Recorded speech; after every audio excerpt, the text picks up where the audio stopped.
तो हेलो दोस्त, आपका इस यूट्यूब चैनल निर्माण क्लासेस पर स्वागत है।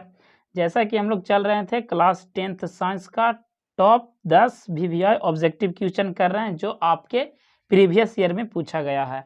तो अभी से ही आप क्या कीजिए, ऑब्जेक्टिव फॉलो कीजिए और सब्जेक्टिव पर भी ध्यान दीजिए।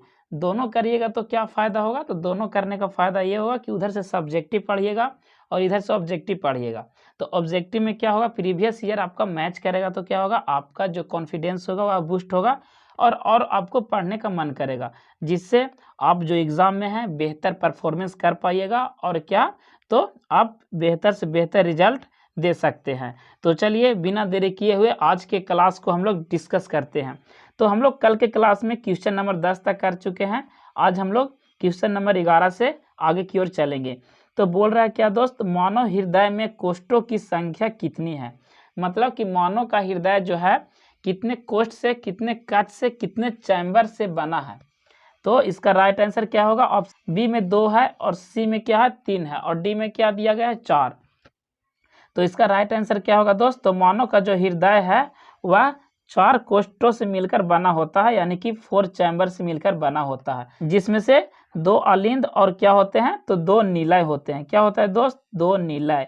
तो चलिए अब चलते हैं नेक्स्ट क्वेश्चन की ओर। इसका राइट आंसर क्या था, ऑप्शन नंबर डी। तो मानव का हृदय, मानव का कक्ष, मानव का कोष्ठ 4 चैम्बर से मिलकर बना होता है। अब चलिए चलते हैं नेक्स्ट क्वेश्चन की ओर। निम्न में से कौन हेट्रोक्राइन ग्रंथि है। क्या दोस्त, निम्न में से कौन जो है हेट्रोक्राइन ग्रंथि है। पिट्यूटरी ग्रंथि, यकृत ग्रंथि, ब्रिसन ग्रंथि की थायराइड ग्रंथि। तो इसका राइट आंसर क्या होगा, ऑप्शन नंबर सी इसका राइट आंसर होगा। कौन, तो ब्रिसन क्या है, एक हेट्रोक्राइन ग्रंथि है। क्या है, हेट्रोक्राइन ग्रंथि है। यह मोस्टली हेट्रोक्राइन जो ग्रंथियां होती है दोस्त, अंतस्रावी और बाह्यस्रावी दोनों कार्य करती है, यानी कि अंदर भी स्रावित करती है और या बाहर की ओर भी क्या करता है, स्रावित करता है। इसके मुख्य उदाहरण क्या है, एक उदाहरण और है। तो इसका मुख्य उदाहरण है ब्रिसन तो हो गया, एक और है क्या, तो अग्नाशय। क्या, अग्नाशय। अग्नाशय का इंग्लिश क्या होता है, पैनक्रियाज। तो चलिए अब चलते हैं नेक्स्ट क्वेश्चन की ओर। क्वेश्चन नंबर 13 को हम लोग डिस्कस कर रहे हैं।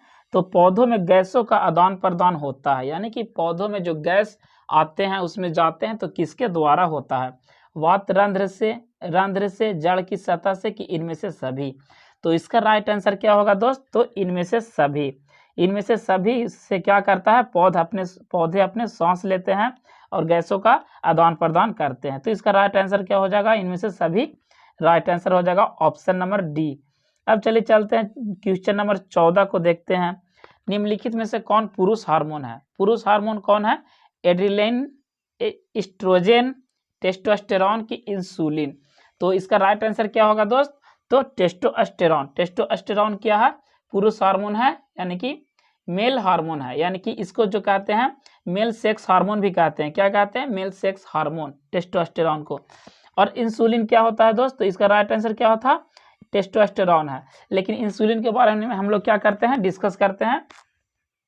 तो इंसुलिन का क्या कार्य होता है, इंसुलिन जो है कहाँ से निकलता है, यह अग्नाशय से निकलता है। इंसुलिन कहाँ से निकलता है दोस्त, यह जो होता है अग्नाशय से निकलता है। और डायबिटीज जो होता है किसके कमी के कारण होता है, डायबिटीज। तो इंसुलिन के कमी के कारण होता है डायबिटीज, यानी कि मधुमेह रोग जिसको कहते हैं। क्या कहते हैं, मधुमेह, इंसुलिन की कमी से होता है। मधुमेह रोग किसकी कमी से होता है, तो इंसुलिन की कमी से होता है। तो चलिए हम लोग चलते हैं आगे की ओर और क्वेश्चन नंबर 15 को देखते हैं। कह रहा है किन्वन किन्वन क्रिया पाई जाती है, अमीबा में, ईस्ट में, हाइड्रा में, कि इनमें से कोई नहीं। तो इसका राइट आंसर क्या होगा दोस्त, ऑप्शन नंबर बी। क्या, ईस्ट में। किन्वन की प्रक्रिया किस में होता है, ईस्ट में। किस में दोस्त, तो ईस्ट में। अब चलिए चलते हैं नेक्स्ट क्वेश्चन की ओर। प्रकाश संश्लेषण होता है दिन में, रात में, दिन और रात दोनों में। फिर से दोस्त, दिन में, रात में, दिन और रात दोनों में। तो इसका राइट आंसर क्या होगा, ऑप्शन नंबर ए।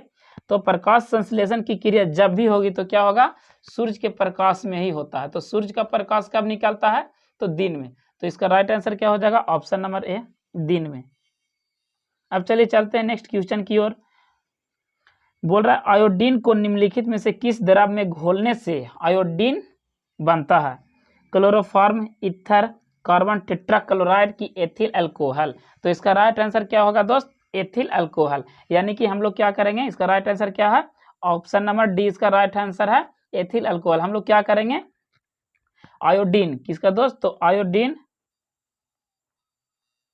प्लस क्या करेंगे, आयोडीन प्लस क्या करेंगे, तो एथिल अल्कोहल को हम लोग जोड़ेंगे, क्या करेंगे दोस्त, तो मिलाएंगे तो क्या बनता है, तो क्या बनता है, तो टिंक्चर आयोडीन बनता है। क्या बनता है दोस्त, टिंक्चर आयोडीन।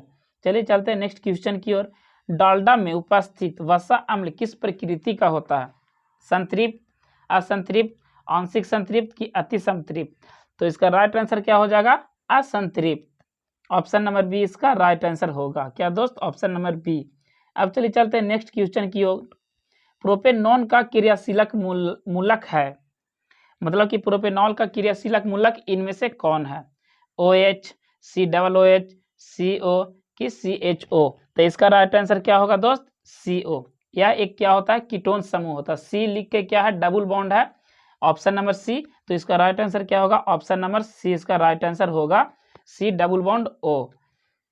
यह क्या है, यह कीटोन समूह है, क्या दोस्त, तो C डबल बॉन्ड O क्या है, कीटोन समूह है। एथिलीन है, पैराफिन, ओलिफिन, एल्केन की एल्काइन। तो इसका राइट आंसर क्या है, ऑप्शन नंबर बी इसका राइट आंसर है। एथिलीन जो है एक ओलिफिन है। तो एल्केन का सूत्र आप बताइए और एल्काइन का आप सूत्र बताइएगा किसमें, तो कमेंट बॉक्स में आप कमेंट करके बताइएगा। उसके बाद हम कल इसको नेक्स्ट में समझेंगे। तो एक का हम बता देते हैं दोस्त कि एल्केन का सूत्र क्या होता है। एल्केन का सूत्र होता है CnH2n+2। आप एल्काइन का सूत्र कमेंट बॉक्स में कमेंट कीजिएगा। तो इस वीडियो में बस इतना ही दोस्त। अगर आपको लगता है कि यह वीडियो आपके लिए इन्फॉर्मेटिव हुआ हो तो वीडियो को लाइक करें एंड चैनल को सब्सक्राइब करें।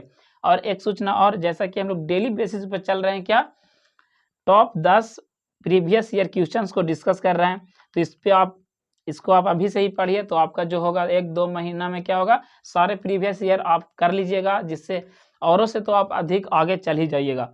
तो आज के लिए बस इतना ही, मिलते हैं आपसे नेक्स्ट वीडियो में।